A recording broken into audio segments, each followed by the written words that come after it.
je dansais, tout simplement.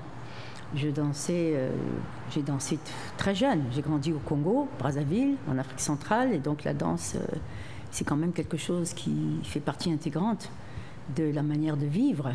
Il y a beaucoup d'occasions de danser, différentes occasions, ce qui ne veut pas dire qu'on passe notre temps à danser, contrairement à ce qu'on pourrait croire. Mais j'ai d'abord dansé, et aussi loin que je me rappelle, toute jeune, pour moi, la danse a toujours été immense. Aussi évidente qu'immense.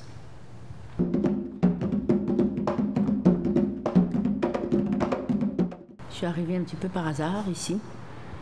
C'est pas le parcours peut-être plus typique de l'immigrant qui dit je veux immigrer au Canada. C'était pas mon cas. Je suis arrivée parce que j'étais invitée par un ami qui me dit viens voir mon pays, viens visiter, etc. Donc je suis arrivée comme ça, vraiment par hasard. Et je suis restée aussi un peu par hasard, mais sans doute à cause de la danse. Parce qu'on me proposait déjà, on me demandait ah c'est intéressant ce que tu fais, pourquoi tu le ferais pas ici. C'est un peu comme ça que ça s'est développé.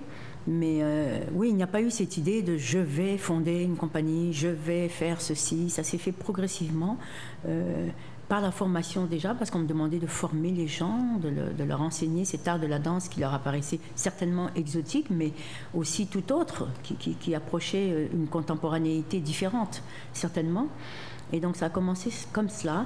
Et puis au fur et à mesure, ça a été vraiment la réponse à un contexte qui me demandait. C'est un contexte qui s'est formé autour de moi et qui a fait naître finalement cette volonté de mettre sur scène des œuvres qui seraient dites donc des œuvres de danse contemporaine.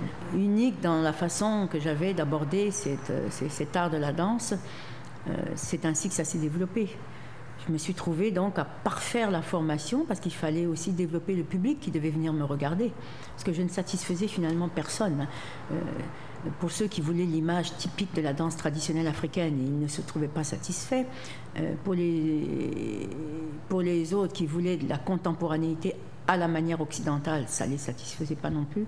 Il fallait donc travailler à développer finalement ce regard de part et d'autre.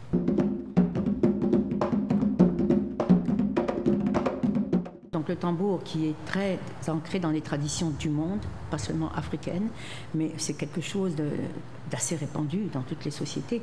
Je dirais que l'Occident s'en est extrait, mais toutes les autres sociétés ont conservé le rapport au tambour. Ce rapport au tambour, il est à la fois sacré, quotidien, d'ordre spirituel, d'ordre rituel, d'ordre cérémonial. Il y a tout ça dans le tambour. Et bien entendu, tout l'aspect musical qui peut se dégager de cet instrument.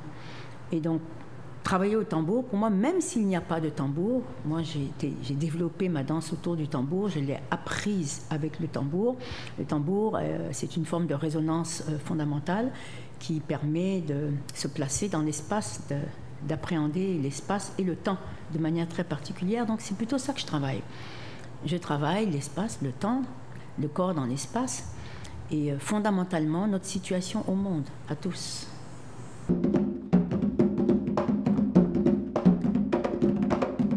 Je ne raconte pas d'histoire, mais il est certain que les gens, eux, voient des histoires, ce qui est très différent. Donc je me distancie de tout propos linéaire qui viserait à dire voici ce que je veux dire lorsque je danse. Ça n'est pas mon approche.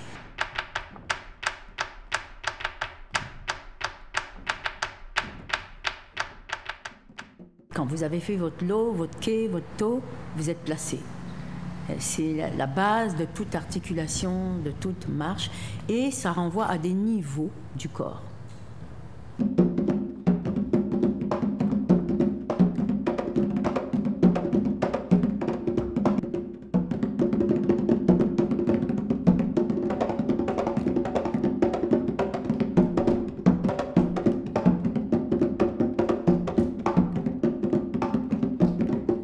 Une fois que vous avez cette assise, en quelque sorte, le loketo c'est une assise, ça détermine tout ce qui se passe en haut. Donc tout le buste, la tête, les épaules, tout cela, en fait, se déploie sur la base du loketo. Il y a donc toute une technique, mais toute une intelligence aussi du déplacement physique, de l'échange des poids, des souffles, la répartition des souffles et des poids dans le corps pendant que nous vivons en fait et que nous marchons, parce que vivre, ben, c'est marcher. On n'est pas censé vivre couché. Vivre, c'est marcher jusqu'au jour où on ne peut plus marcher, et on continue de vivre en ayant la marche en soi. Il y a cette compréhension profonde de la façon dont nous nous situons, physiquement, mais aussi mentalement, intellectuellement, dans l'espace, dans le cosmos. C'est ce sur quoi nous reposons, ce sur quoi nous nous déplaçons, ce avec quoi nous portons notre corps. Parce qu'en fait, il faut le porter, ce corps. Il faut le porter toute une vie. Il faut savoir se porter. La manière dont vous vous portez est traduit complètement ce que vous êtes, ce que vous faites. C'est comme ça que les batteurs guérisseurs, par exemple, les tambourinaires guérisseurs, ils soignent. Ils voient une personne avancer, marcher, ils devinent déjà les problèmes. Donc, rien que par la posture, n'est-ce pas? Et donc, voilà, le fondement, il est là.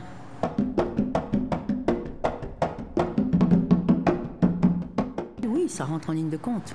L'aspect culturel entre en ligne de compte. Quelle est la formation que la personne a? D'où est-ce qu'elle vient? De quel contexte culturel? Est-ce que c'est quelqu'un qui a été entraîné au ballet? Est-ce que c'est quelqu'un qui connaît les tambours?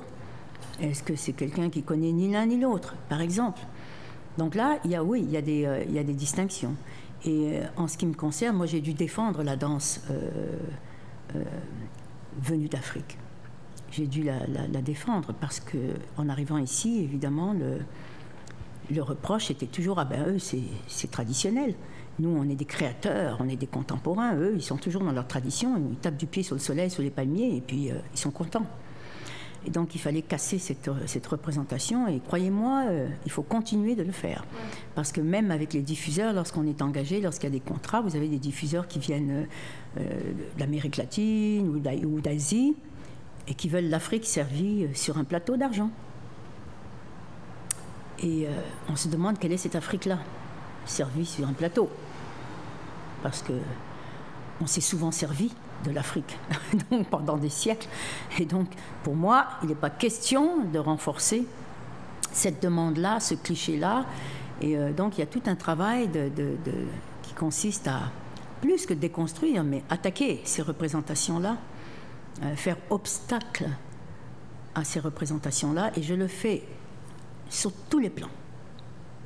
Au plan de la formation, de la création, la manière dont j'approche les diffuseurs, la manière dont j'approche les institutions, toute personne qui vient me rencontrer.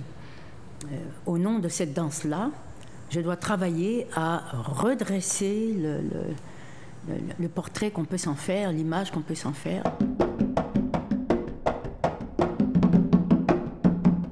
Je travaille toujours des pièces de groupe, puis pièces solo, pièces de groupe, pièces solo. Donc le solo, c'est la question, la philosophe. Et puis la pièce de groupe, c'est toujours les réponses à mes questions, autant que possible.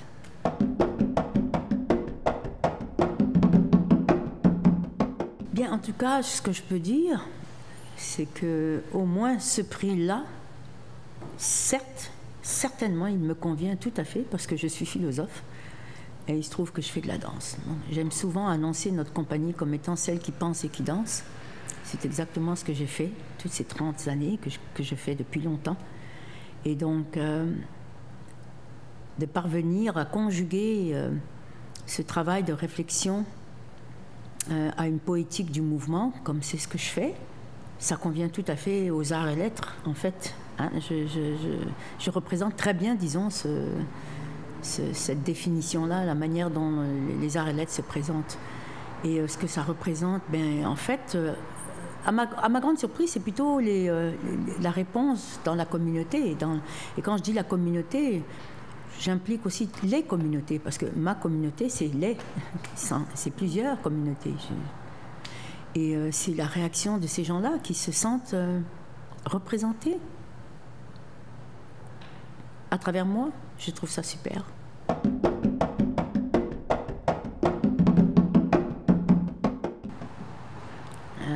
Qu'est-ce que la danse?